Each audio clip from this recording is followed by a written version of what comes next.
Hello guys, ఈ రోజు మనం జపనీస్ అబ్బాయికి తెలుగులో కొన్ని పదాలను నేర్పిద్దాం. ఉదాసాన్ గారు ఇంటికి రాగానే కొన్ని నా దగ్గర ఉన్న పప్పులు అవన్నీ చూసేసి ఇదేంటి అని అడుగుతున్నారు. సో అవే మనం నేర్పిద్దాం. రెడీ? రెడీ. సో దీన్ని కందిపప్పు అంటారు. కందిపప్పు. ఇవి గుండు మినపప్పు. గుండు మినపప్పు. Yes. పల్లీలు. ఇది సేపు. ఇది అరటి పండు. ఇది ఏంటి? ఇది శనగపప్పు. ఇది కూడా ఏంటి?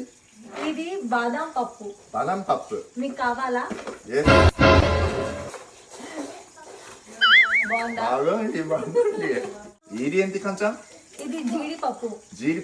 ఇదేంటో తెలుసా పుతా సార్? తెలుసు, ఇది ఉల్లిగడ్డ. మరి ఇది తెలుసా?